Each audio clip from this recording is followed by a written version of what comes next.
Maths academy. இன்னைக்கு நம்ம cantilever retaining வால் solve பண்ண போறோம். இது வந்து 7th செமஸ்டர் எக்ஸாம்ல கண்டிப்பா வரக்கூடிய ஒரு கொஷின். ஓகே, ஸோ நீங்க இந்த நம்ம சேனலை சப்ஸ்கிரைப் பண்ணலைன்னா சப்ஸ்கிரைப் பண்ணிடுங்க. இந்த வீடியோ உங்களுக்கு பிடிச்சிருந்துச்சுன்னா ஷேர் பண்ணுங்க. So design a cantilever retaining wall to retain earth embankment of 4 meter high above ground level. ground levelக்கு மேல ஒரு 400 meter high soil நீங்க retain பண்ணணும். The density of the earth is 18 kN per meter cube. Density வந்து 18 kN per meter cube and its angle of repose is 30 degree. So soil உடைய angle of repose ஒரு grainக்கு இன்னொரு grainக்கு உள்ள angle வந்து பாத்தீங்கன்னா 30 டிகிரில இருக்கு. The embankment is horizontal at top. soil retain பண்ண அந்த soil உடைய top வந்து plain இருக்கு. அதுக்கு மேல எக்ஸ்ட்ராவா எந்த லோட்ஸும் கிடையாது. The safe bearing capacity of the soil is 200 kN per meter square. SBC value soil உடையது. And coefficient of friction below the soil and concrete is coefficient of friction between the soil and concrete is 0.5. soilக்கும் concreteக்கும் உள்ள coefficient of friction value வந்து பாத்தீங்கன்னா 0.5 இருக்கு. M20 great கான்கிரீட்டும் Fe415 steel பார்ஸும் உங்களை use பண்ண சொல்லியிருக்காங்க. So first step நீங்க இதுல என்ன பண்ணணும்னா நீங்க உங்களுக்கு கொடுத்துருக்கிற கிவன் டேட்டாஸ் எல்லாத்தையுமே நோட் டவுன் பண்ணிக்கணும். நம்ம ஸ்டெப் 1 பண்ணுவோம்.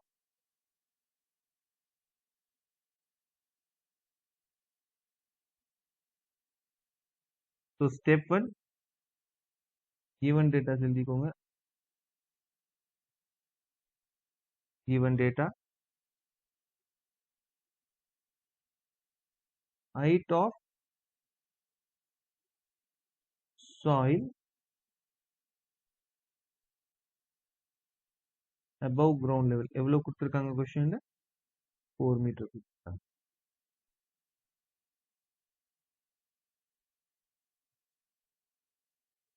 Okay, next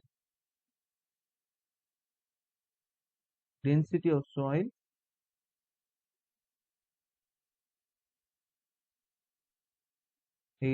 kilonewton per meter cube கொடுத்துருக்காங்க. Next angle of repose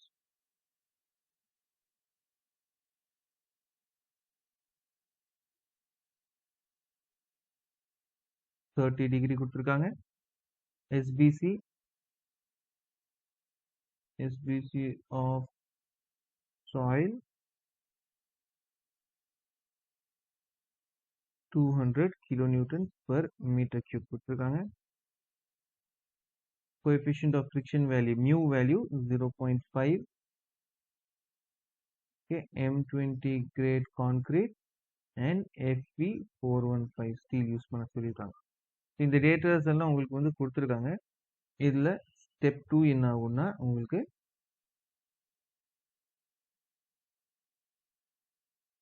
step 2 நீங்க ஃபர்ஸ்ட் ஃபோர்மோஸ்ட் நான் வந்து இங்க சிம்பிளா ஒரு டயக்ராம் உங்களுக்கு டிரா பண்ணி காட்டிடுறேன். ஒரு கேன்டிலீவர் ரிட்டைனிங் வால் இந்த ஷேப்ல தான் இருக்கும். ஓகே,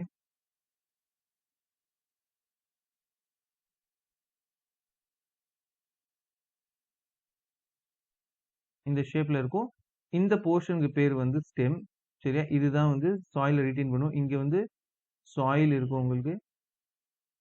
இந்த போர்ஷன் ஃபுல்லா சாயில் இருக்கும். இங்கெல்லாம் சாயில் இருக்கும். இந்த போர்ஷனுக்கு பேர் வந்து ஹீல். சரியா, ஹீலுக்கு மேலதான் சாயில் ரீட்டைன் ஆகுது. அண்ட் இந்த போர்ஷனுக்கு பேரு டோ. இந்த என்டையர் கீழே இருக்கிற ஸ்லாபுக்கு பேரு பேஸ் ஸ்லாப். சரியா, நம்ம ஒன்னொன்னா வந்து என்ன பண்ணுவோம்னா சாயில வந்து இந்த parts of the retaining walls வந்து டிசைன் பண்ணுவோம். ஃபர்ஸ்ட் ஸ்டெம் டிசைன் பண்ணுவோம், அப்புறம் பேஸ் ஸ்லாப், அப்புறம் ஹீல் ஸ்லாப் தனித்தனியா வந்து நம்ம டிசைன் பண்ண போறோம். சரியா, இப்போ இங்க வந்து ஃபவுண்டேஷன் டெப்த் வந்து ஃபர்ஸ்ட் ஸ்டெப் வந்து ஐ மீன் அந்த கிவன் டேட்டாஸ்க்கு அப்புறம் முதல் ஸ்டெப் வந்து நீங்க என்ன பண்ணணும்னா dimension of retaining wall. So dimension of retaining wall. So dimension of retaining wall எப்படி பண்றது? So first step அந்த retaining wall dimensions நீங்க calculate பண்றதுக்கு minimum depth of foundation depthனா soilக்கு கீழே இருக்கிற portion, இந்த portion. சரியா, இது வந்து எவ்வளவு இருக்குன்னு பார்க்கணும். சாயிலுக்கு கீழே இருக்கிற போர்ஷன்னா நீங்க இது எல்லாமே வந்து உங்களுக்கு ஃபவுண்டேஷன் கணக்குல வந்துடும். இதை நான் மார்க் பண்ண இடம் ஃபுல்லாவே வந்து ஃபவுண்டேஷன் கவுண்ட்ல வரும். ஸோ இந்த சாயிலுக்கு கீழே இருக்கிற போர்ஷன் எவ்வளோ எந்த ஐ மீன் எவ்வளோ டெப்த்ல இருக்கணும்னு கால்குலேட் பண்ணும். அதுக்கு minimum depth of foundation equals to formula கொடுத்துருக்காங்க. Q0 divided by gamma 1 minus sin theta by 1 plus sin theta the whole square. இதுல Q0ங்கிறது SBC of soil, safe bearing capacity of soil. So safe bearing capacity of soil இங்க வந்து நமக்கு 200 கொடுத்துருக்காங்க. So நம்ம 200 போட்டுக்கலாம். And இந்த gamma வந்து density of soil இது போட்டிருக்காங்க 18. ஸோ அதையும் நம்ம போட்டுக்கலாம். அப்புறம் 1 பிளஸ் சைன் தீட்டாவுடைய வேல்யூ இங்கே angle of repose so 30 degree இங்கேயும் போட்டுக்கலாம். 1 minus sine 30 degree the whole square. இதை கம்ப்ளீட்டாக நீங்கள் சால்வ் பண்ணீங்கன்னா உங்களுக்கு 1.2 மீட்டர்ஸ்னு கிடைக்கும். சரியா? இது வந்து நமக்கு மினிமம் டெப்த் ஆஃப் ஃபவுண்டேஷன். ஃபவுண்டேஷனுடைய டெப்த் வந்து உங்களுக்கு 1.2 மீட்டர் இருக்கணும். ஸோ என்ன சொல்லுவேன்னா இந்த போர்ஷன் வந்து நமக்கு 1.2 மீட்டர் இருக்கணும். ரைட்டா? அப்போ இந்த ஸ்ட்ரக்சரோட டோட்டல் ஹைட் எவ்வளோ இருக்கும்? நம்ம ஆல்ரெடி வந்து 4 மீட்டர் இங்கே சாயிலை ரீடைன் பண்ண வேண்டியது இருக்குது. ஸோ 4 பிளஸ் 1.2 தான் இந்த ஸ்ட்ரக்சருடைய டோட்டல் ஹைட் ஆயிருக்கு. சரியா? So the overall depth of வாலோடைய ஓவரால் டெப்த் வந்துட்டு உங்களுக்கு capital H equals to 4 metre அந்த சாயில் ரீடைன் பண்றது பிளஸ் 1.2 சால்வ் பண்ணீங்கன்னா உங்களுக்கு 5.2 மீட்டர் வரும். அதாவது அந்த வாலோடைய டோட்டல் ஹைட் வந்து உங்களுக்கு 5.2 மீட்டர். நெக்ஸ்ட் வந்து நீங்க பேஸ் ஸ்லாபோடைய திக்னஸ் கண்டுபிடிக்கணும். அதாவது இந்த போர்ஷன் பேஸ் ஸ்லாபோடைய திக்னஸ் கீழே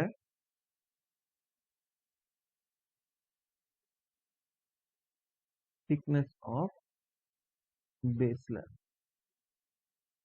ஈக்குவல்ஸ் டு அதுக்கு ஒரு தம் ரூல் கொடுத்துருக்காங்க. தம் ரூல் என்னன்னா இந்த ஓவரால் டெப்த் ஆஃப் வால் என்ன வந்திருக்கோ அது டிவைடட் பை 12. இப்படி பண்ணோம்னா நமக்கு ஒரு ஜெனரல் வேல்யூ கிடைக்கும். அதை நீங்க ரவுண்ட் ஆஃப் பண்ணிக்கலாம் டு நியரஸ்ட் 0 டிஜிட். அது வந்து நீங்க பண்ணிக்கலாம். ஸோ ஹெச் வந்து நமக்கு 5200 mm வந்திருக்கு. சரியா? இந்த 5.2 வந்து 5200 போட்டாச்சு. Divided by 12 equals to 433.3 mm. இந்த வேல்யூஸ் தான் வருதான்னு நீங்க செக் பண்ணிக்கலாம் உங்க கால்குலேட்டர்ல போய். ரைட்? ஸோ இந்த 433 நம்ம என்ன பண்ணலாம்னா 450 mm ப்ரொவைட் பண்ணிக்கலாம். ஓகேவா? ஸோ இங்க வந்து நம்ம என்ன எழுதுறோம்? Provide thickness of base slab equals to 450 mm. Right? So thickness நமக்கு இப்போ தெரிஞ்சிருச்சு. இப்போ ஸ்டெம் ஓட ஹைட் மட்டும் எவ்வளவுன்னு நம்ம பார்க்கலாம்.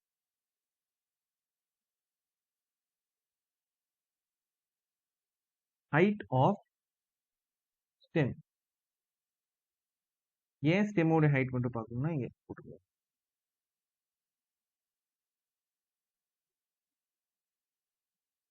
இது போர்ஷன் கிடையாது. இப்போ ஸ்டெம்மோட ஹைட் இப்போ நமக்கு இந்த திக்னஸ் வந்து ஒரு வேல்யூ கிடைச்சிருச்சு. இந்த வேல்யூ கிடைச்சிருச்சு. நமக்கு டோட்டல் ஹைட்டும் என்னன்னு தெரியும். சரியா? டோட்டல் ஹைட் நமக்கு வந்துட்டு டோட்டல் ஹைட்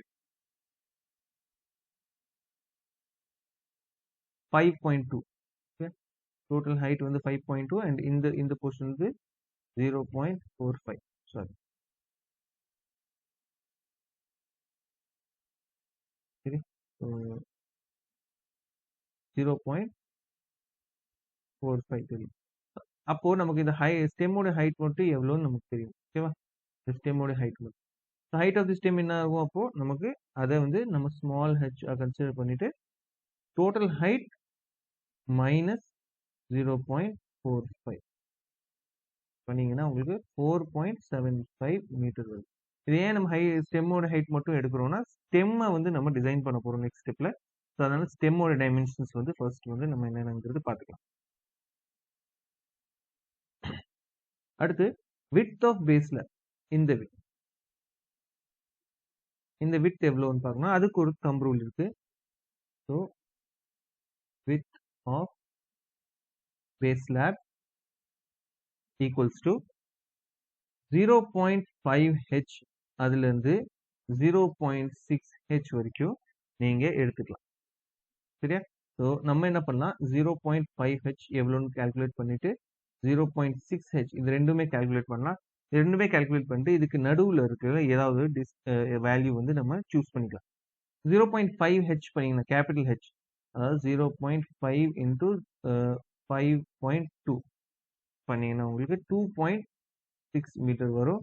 அதே மாதிரி 0.6 இன்டூ 5.2 பண்ணீங்கன்னா உங்களுக்கு 3.12 மீட்டர் வரும். இதுக்கு சென்டர்ல இருக்க வேல்யூ நம்ம என்ன பண்ணலாம்னா p ஈக்குவல்ஸ் டு 3 மீட்டர், ஒரு ரவுண்டட் ஆஃப் டிஜிட் வேல்யூஸை வந்து நம்ம 2.6க்கும் 3.12க்கும் சென்டர்ல வந்து 3 மீட்டர் அப்படின்னு நம்ம ரைட். இப்போ இந்த ஸ்ட்ரக்சருக்கு ஒரு ஜெனரல் டைமென்ஷன்ஸ் வந்து நம்ம கொடுத்தாச்சு. நெக்ஸ்ட் ஸ்டெப் வந்துட்டு டிசைன் ஆஃப் ஸ்டெம்.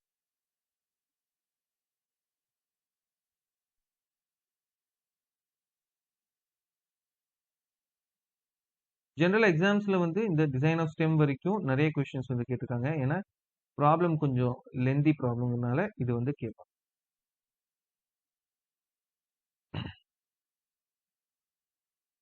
ரைட். இப்போ ஃபர்ஸ்ட் வந்துட்டு நமக்கு ஹைட் ஆஃப் ஸ்டெம் என்னன்னு பார்ப்போம்.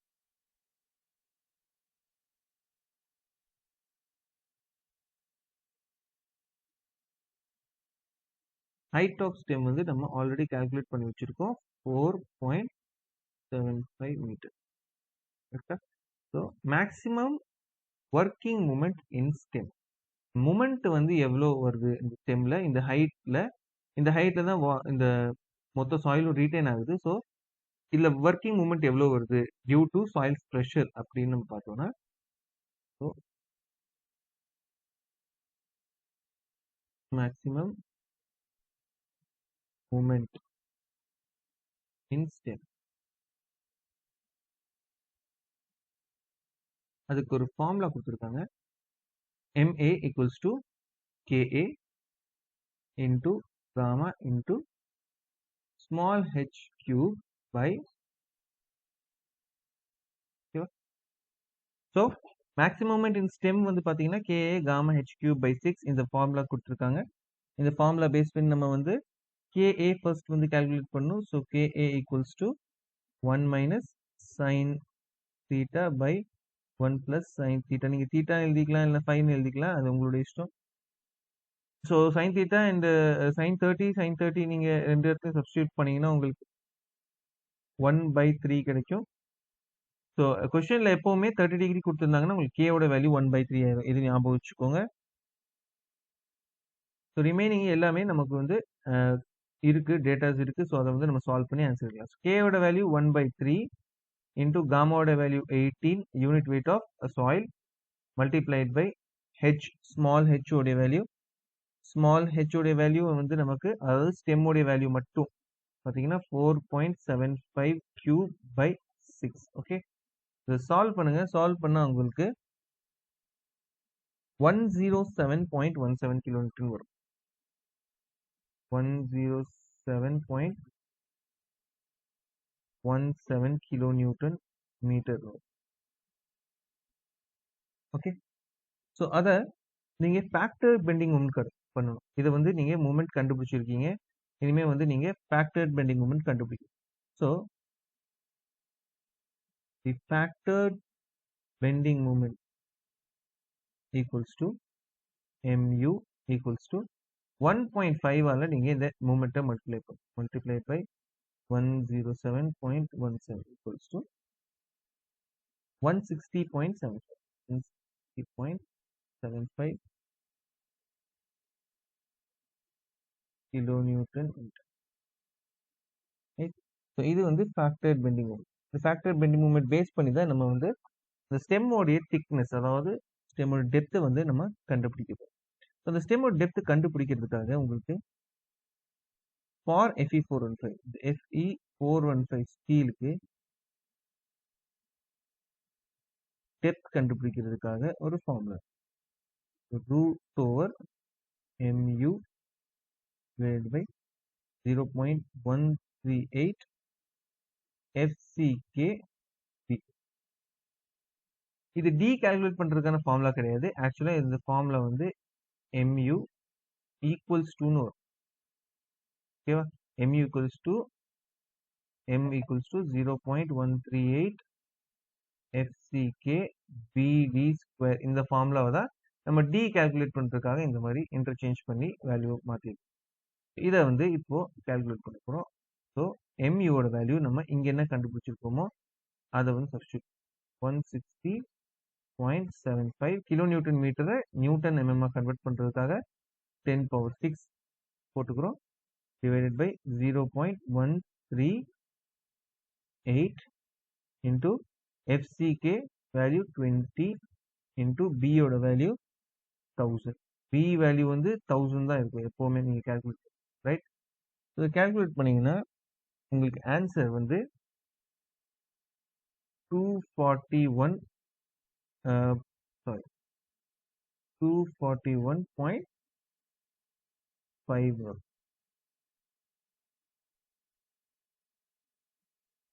ஓகே, ஸோ நீங்க டெப்த் வந்து 242 கிட்ட நீங்க கொடுத்தாங்க.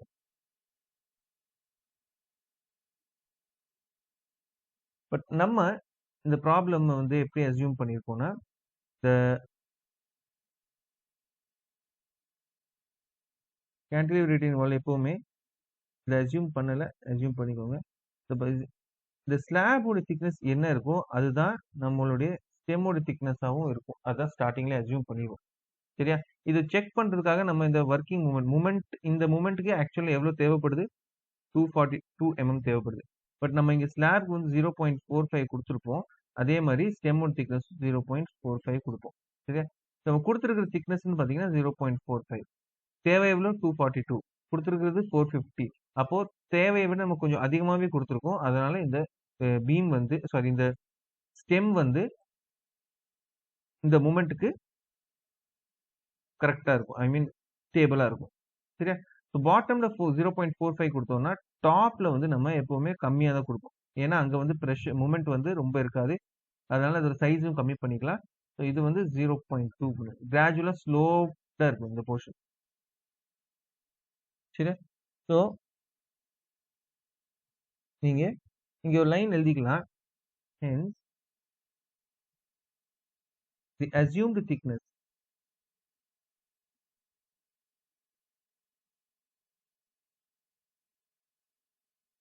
thickness is more than limiting value, is more than limiting value, so it is safe.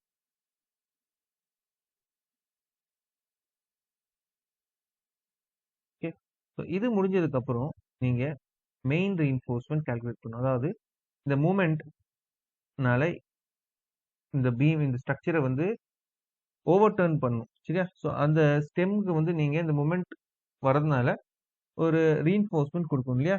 So அந்த ரீஇன்ஃபோர்ஸ்மெண்ட் வந்து நீங்க இங்க கால்குலேட் பண்ணணும். So main reinforcement equals to gain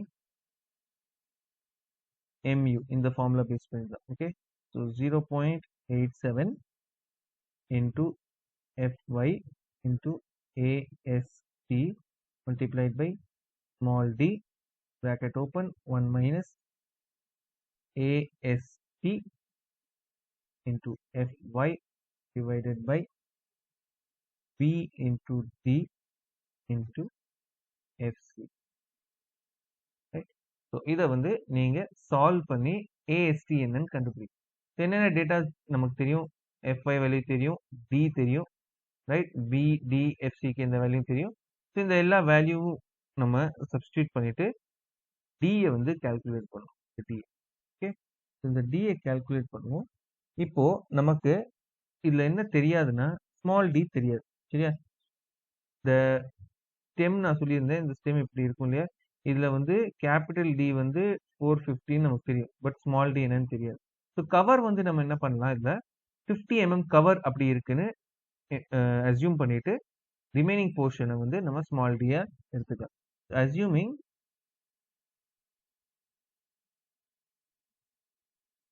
effective cover equals to 50 mm. Okay, அப்போ ஸ்மால் டி என்ன ஆயிரும்? 450 minus t equals to 400. ரைட்டா? இப்போ இந்த ஈக்குவேஷன்ல நம்ம சப்ஸ்டியூட் பண்ண போறோம். ரைட்? இந்த ஈக்குவேஷன் சப்ஸ்டியூட் பண்ணும்போது நமக்கு mu ஓட வேல்யூ என்னன்னு தெரியணும் இல்லையா? mu வேல்யூ மேல வந்து நம்ம சால்வ் பண்ணிருப்போம். இங்க பாருங்க, இது வந்து mu value.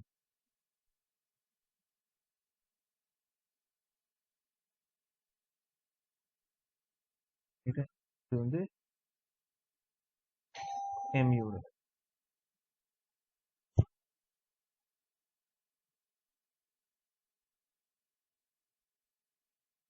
So mu value நம்ம சப்ஸ்டியூட் பண்ண muக்கு பதிலா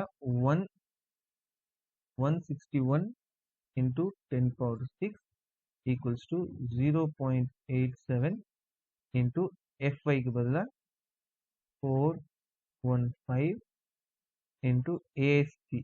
AST அப்படியே இருக்க போகுது, AST, ஓகே, into D அப்படியே இருக்க போகுது.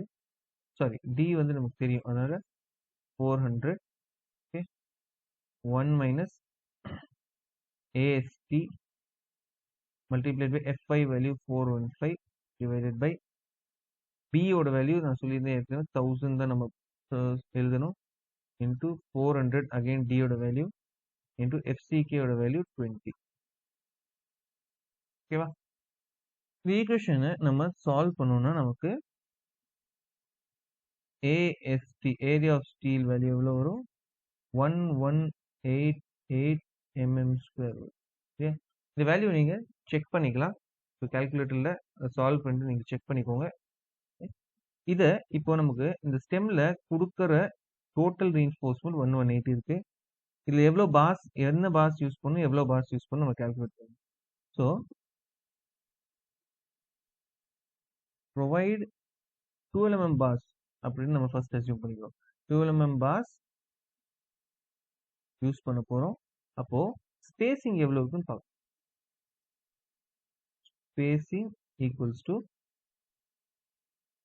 ஒரு பாரோட ஏரியா, ஸ்மால் ஏஎஸ்டி, சரியா? ஒரு பாரோட area divide by total area, total AST into 1000.